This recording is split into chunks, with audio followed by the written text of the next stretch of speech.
Un rituel avant un concert. Euh, Pas franchement, je suis pas très superstitieux comme garçon. Donc non, qu'est-ce que je fais? Je me masse la voûte plantaire avec des petites boules chinoises comme ça pour me donner plus d'énergie. Elles sont jolies, hein. Donc sous chaque plante de pied, un petit massage comme ça.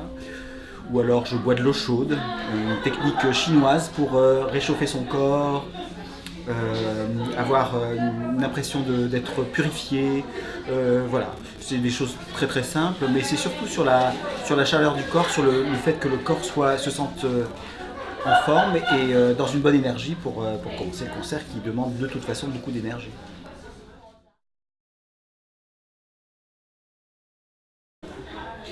Le programme donc de cette soirée à Oslo est un programme de musique française de la toute fin 17e, début 18e français. Donc on est entre 1690 et 1710. C'est de la musique d'une grande sophistication, comme souvent la musique française. Donc Charpentier, qui était un maître de chapelle de Louis XIV, qui travaillait à la Sainte-Chapelle à Paris et à Notre-Dame, qui était surtout connu pour sa musique d'église.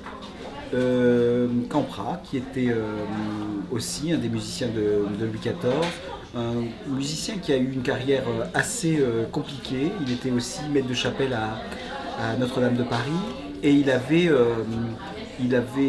des problèmes avec la critique en France parce qu'on le trouvait trop italien et trop compromis dans le théâtre. Donc pour écrire de la musique d'église, il fallait quand même bien se tenir et on le trouvait un petit peu trop compromis dans le théâtre.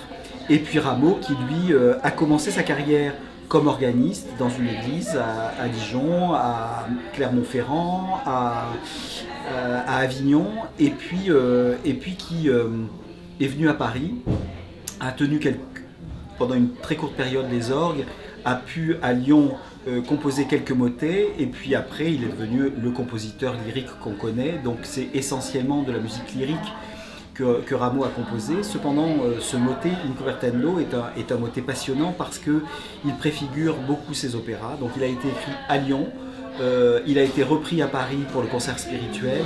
C'est une œuvre très aboutie qui montre à la fois sa science de l'écriture, sa science des timbres, les harmonies, les recherches acoustiques et puis la beauté des lignes vocales. Donc il y a chez Rameau une incroyable comment dire, créativité. Euh, que dire de plus que la musique française contrainte, comme Bach pouvait écrire des chorales figurées, donc introduire un choral par exemple dans le premier chœur de la Passion selon saint Matthieu. Les compositeurs français composaient sur du plein chant grégorien. Et donc il y avait une mélodie grégorienne qui était le sous-texte d'une œuvre qui était beaucoup plus développée.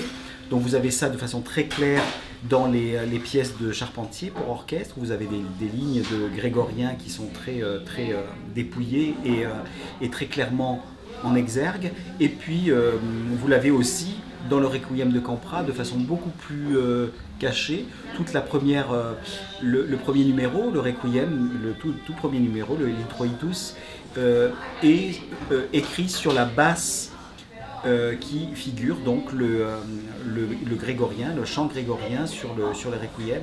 Et donc ça donne un côté à la fois modal, à la fois archaïque, et donc ces longues tenues qui donnent aussi une impression de grande paix.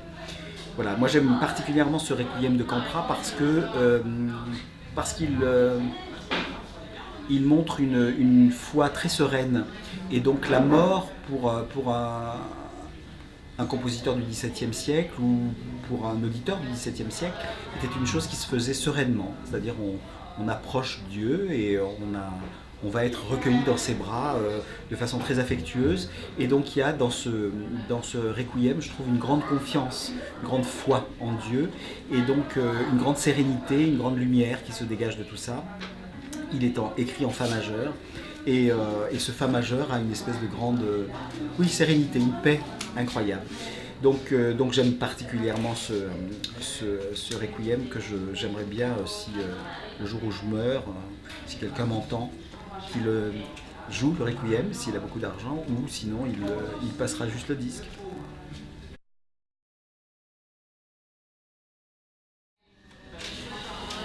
Des attentes particulières par rapport à Oslo, je suis jamais allé à Oslo, donc je suis ravi de découvrir la ville. On m'a dit que le bâtiment de l'opéra d'Oslo était tout à fait étonnant et surprenant, et certainement une des attractions de la ville. Donc je suis ravi de ça. J'ai un peu de famille à Oslo, figurez-vous, donc je suis très content de les retrouver aussi lors de ce concert.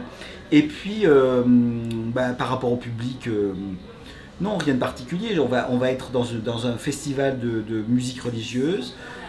On va représenter la France et représenter le répertoire français qui est sans doute pas très très connu à Oslo et en Norvège d'une façon générale. Donc c'est une introduction à cette musique qui est si particulière, avec une rhétorique très française, de raffinement, mais aussi de dévotion qui est tout à fait particulière. Donc, non, des attentes, je pense que dans un concert de musique religieuse, on reste concentré, on reste dans une attitude de regarder vers le haut, et c'est certainement ce qu'il faudra faire pour l'écoute de ce requiem.